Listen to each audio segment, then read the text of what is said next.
let's take Christian from Florida. Wants to talk about nihilism from a religious perspective. Christian, what is your argument? Yeah. Can y'all hear me okay? Yeah, perfect. Yeah, so I'm a theist now. I'm a Christian now, and I want to apologize because for Jeff's behavior. That was absolutely atrocious and an atrocious way to represent the Bible. That was awful. But anyways, nihilism. So as a theist, there had been times in my life when I had kind of contemplated, like, do I really believe in a God, or do I believe in more of a naturalistic worldview? And I was trying to think through the implications of that. And I have a hard time justifying any type of like intrinsic meaning or value or objectivity when it comes to morality in a naturalistic worldview. And I'm not like trying to call anybody out who is a naturalist, like an atheist naturalist, but I'm just kind of curious, like, how you guys work through that, how you kind of like just logically, attribute meaning to life, or find like true intrinsic right and wrong, good or evil, with that worldview. Richard, do you want to start with this one?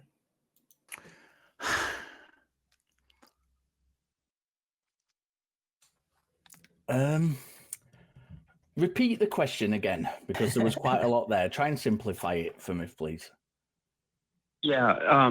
So, like, basing off of a naturalistic worldview, that essentially, the universe began. We don't really know how, but everything is a result of natural processes. That's why we're here. We're no different than really any other animals. We're just more self-aware to the point where it's kind of like a curse. We just, we have to think about why we're here, and the other animals don't. And so what I'm asking is, like, what is the reasoning or the justification for the concepts of morality in this worldview? Because to me, it would seem like everything is kind of just based off of what feels good to you, what doesn't feel good to you. Because there's nothing different, or there's nothing quote unquote wrong with murder compared to like death in the animal kingdom, a different species killing another species. So I'm just like, right.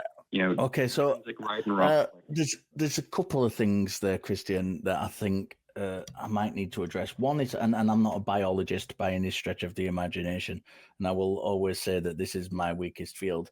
But as far as I know, we are not the same. We're not just simply the same as other animals. We are quite different to them, despite biology words that I don't fully understand. But that aside, I think that there's an issue here. There's two issues here. One is I don't particularly like the term worldview, because I would suggest that we agree on more than 99% of things in reality that exist in reality. So worldview to me is it's a philosophical kind of position where you're starting with one presupposition against another presupposition, and it's not particularly useful to argue worldviews. But that aside, that's a nitpick from me rather than anything else. I think, in direct answer to your question,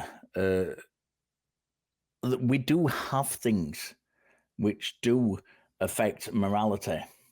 And, we suffer, we die. These are part of the natural world. Death and suffering and pain and loss and feelings and emotions are all part of the natural world.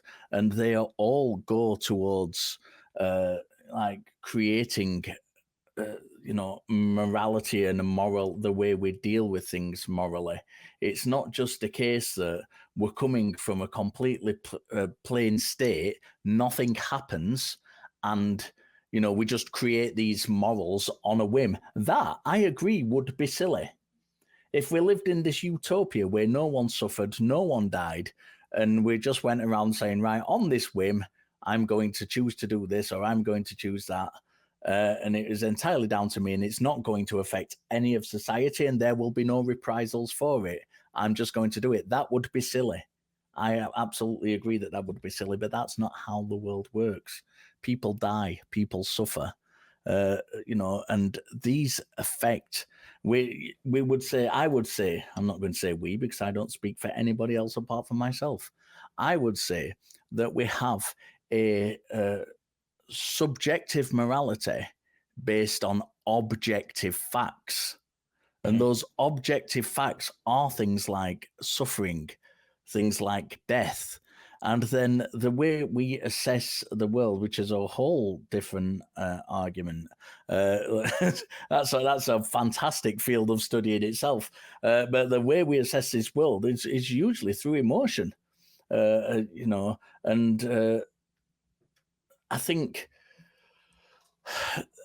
there's a lot of reading you can do on that to kind of look at that from a naturalistic point of view from emotion. And there's lots of great neuroscientists that do work on that. Dean Burdett is one. He's just wrote a book on emotions. And there is a guy, Antonio Damasio, who is really constructed a kind of idea of consciousness through emotion. And he is a fantastic neuroscientist. He is a hard read if you get any of his books. They are not simple. Dean Burnett is fantastic because he writes in very layman terms and it's easy to understand. Antonio Damasio is not like that at all. His books are a slog, let me tell you, but they are worth it if you can kind of read through it and understand them. We work through things through our emotions and through the way we assess the world, and we don't see the world as it is out there, because out there the world is constructive of little blips and particles and like sparks that we can't really see. So as a species we have this interpretation of the world which is entirely based around our senses, and 80 to 85% of our sensory input, the way that we assess the world, comes through our eyes, so comes through the vision. And we that's how we assess the world, and it goes into our brains. It's not like video. We don't see the world like a video camera. It's not like a film where what we're doing is seeing what's there. It comes into our brains and then we form a picture. And largely what we see is formed of memory. So when we're assessing the world, it's not a case that we're just looking, information's coming in, and then we are processing that, and that's what there is. A lot of what we have is what's already been constructed. And then we take this information that's coming in and we cross-reference that to what we already have. And that's how our brains work. And all of these wonderful processes go in to how we actually form our moral psyche and moral consciousness and things like that. And they are subjective to us, but they are based on objective facts like death. So we've got these lots of different things going on. We've got the way we're assessing things, our emotional connection to those things, and then these objective facts, which are all bouncing off each other. So that is how I would answer the question. How do we kind of construct morality from that? Ben, do you want to kind of jump in? Yeah, like that's a very, very good explanation. And I'm in a camp as well where I think the way we decide whether or not something is moral is very subjective. And I do think that, like Richard was saying, objective facts play into this. Like there are people that suffer. There are things that are not ideal. There's a lot of suffering. There's a lot of death. There's really the things we need to be alive, unfortunately, require other things to no longer be alive. Like there isn't a way for a human or many other animals to function without either killing a plant, killing an animal, etc. Like at some point, something that was alive is not going to be alive after you eat it. So it sucks. Like, there's a lot of things in this reality that I wish were not the case. And I think that morality has largely been a very dynamic process over time. And there are things that, like, I think the ultimate goal is to reduce suffering, and increase happiness, pleasure, whatever you want to say that is. The question is, what defines each of those things? And that's something that humanity has been struggling with for forever, trying to figure out, what are these things? What did they mean? How do we achieve it? And looking back at certain points in history, we can say, yeah, this was a bad thing. So it's a reasonable question to say, where do we get this metric? And like, how do we define these things? And I think it's still a work in progress. It's always going to be getting to the place where we can achieve much more of the reduction of suffering. And looking back at the past, we didn't really know how to do a lot of those things. Like, we didn't know a lot about disease. We didn't know a lot about human rights. Like, the concept of the human being valuable and having intrinsic worth is something that came about, during the Renaissance. And there's some discussion of it prior in classical philosophy, but like, that idea just wasn't super present, especially in like medieval Europe. You see them acting a lot differently to each other because they didn't have a solidified belief that people were worth anything just being alive. And we look back and we say, that's horrible. You shouldn't treat people like that. And I can't say that is something that, is like, the idea that is worth something isn't necessarily something objective. And I don't think I would say that morality in itself is objective. But in our subjective morality, we can work towards eliminating some of the more objective factors that lead to how we view this. I know it's a lot of word salad, and this is a very difficult discussion that has taken humanity a long time to sift through. And I think we're going to get to more ideas in the future as far as that. But I think it's kind of problematic, though, to look at something like morality that is so abstract and ambiguous and very dynamic, and then use that as a way to like direct us into a theist or atheist camp. And it's very interesting that that's often a factor that does lead to our decisions. But at the end of the day, I don't think that the thought of having like a naturalistic perspective or having certain views on morality, I'm curious why this is such a sticking point for you. I guess it's just because I had just struggled to find any meaning in life outside of there being a creator and there being a greater purpose to life besides just this. It's just a kind of timeline that's running its course, and life happening on this planet was just kind of a coincidence, and there doesn't seem to be any other significant signs of life out there. And it was just very depressing for me, not being able to find any true intrinsic value to life. And that's fair. Do you think that, like, I get it's a very scary thing and very depressing thing, but do you feel like you need an answer about whether or not humanity has a purpose or humanity is special or that anything has a purpose? Do you need that, you think? I do think I need that. Yeah. It's almost unbearable for me to think otherwise. Like, it's very unbearable. Yeah, that's really interesting. Christian, I really appreciate your sincerity on this subject. I really do. And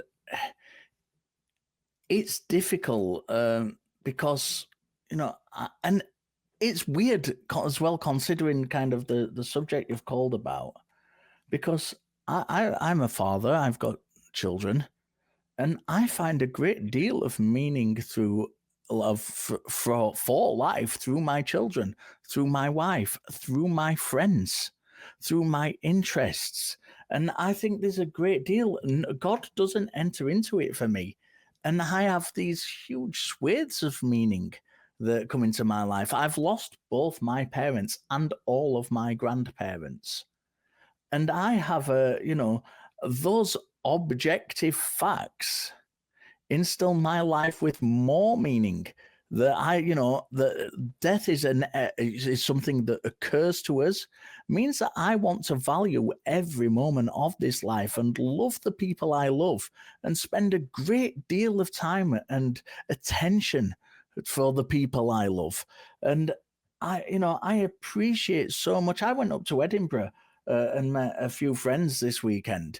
It's about a 5-hour drive for me. I took my youngest daughter up to Edinburgh, and we had a great time, met with friends, had so much time, so much fun, had so much value given to us from those experiences, and God was nowhere to be seen. It was nowhere in that equation whatsoever. So I find it really interesting that you've kind of called in with this question. And at the same time, as a believer, you're saying that you're struggling for meaning. And that is something, that's not something I can relate to particularly, but it's something that I thank you for your sincerity and your honesty for kind of putting forward. And, this is something that, and we don't give advice on the show, and I'm not going to give you advice. What I'm going to say is kind of have a listen back to the call and really kind of digest what has been said on every level by myself and Ben, and kind of see how that fits into your religious belief. See whether you think God is necessary for morality within that sphere. I'm going to let you respond to me. Then I'm going to hand you over to Ben to kind of take you out. Mm-hmm. Okay. I'm sorry. So you wanted me to answer what now? I just want you to respond to what I've just said, and then I'll let Ben talk to you for a while. Wait, I'm sorry about just God being necessary for morality, or just everything. I mean, I'm definitely going to be listening back and reflecting on this because there are things in my life that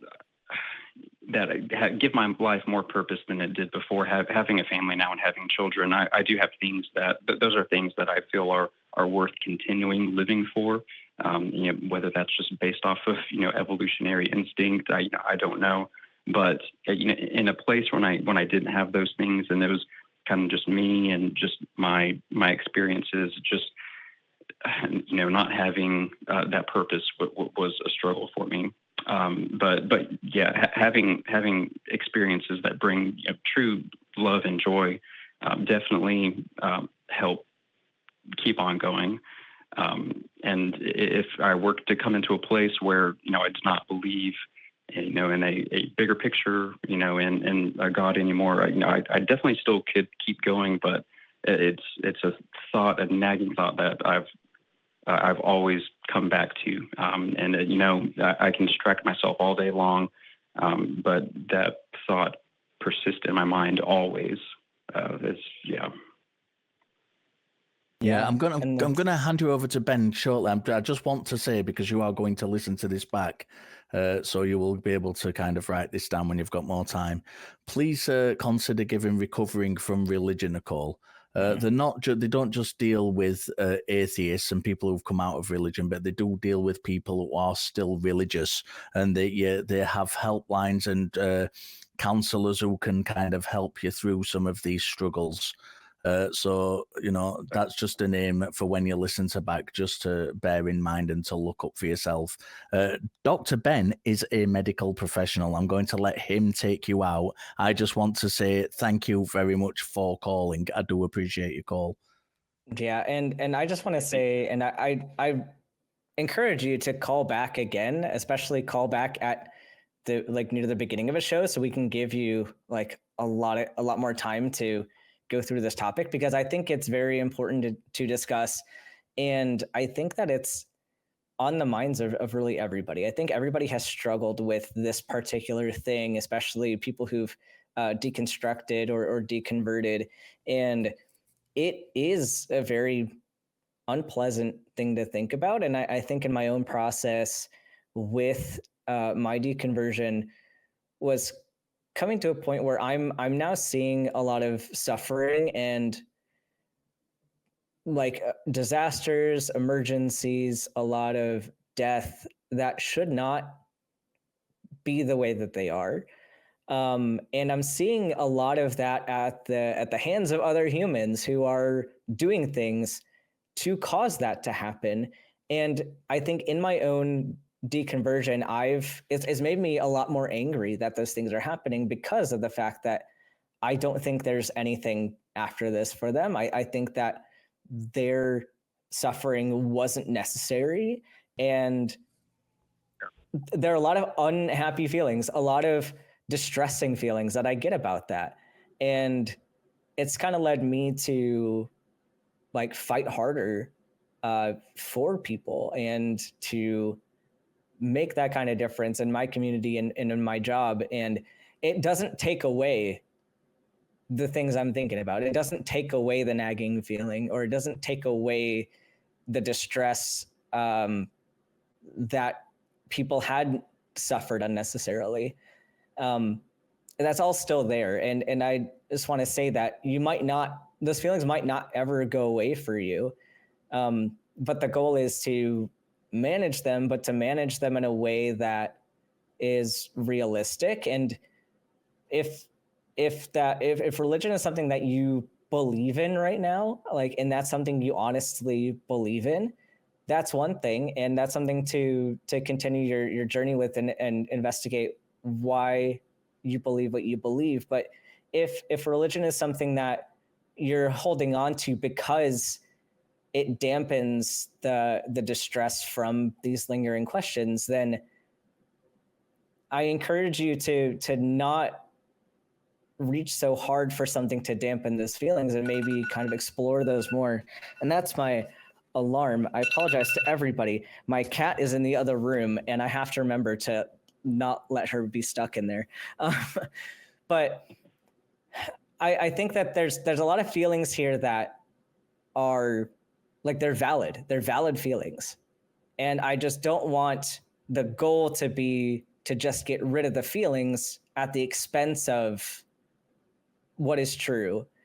And I think I want some more time to discuss this in more detail with you. And I think other hosts have different opinions and different thoughts of how they've managed these feelings on their own, or what communities they've had. So I co-sign what Richard had said about Recovering from Religion. I think that's a great organization for you to look into, but I also think it would be worthwhile to have a chat again sometime soon. Yes, no, I appreciate you guys very much. I definitely like to call in again. Yeah, thank you. Thank you for calling in. Have a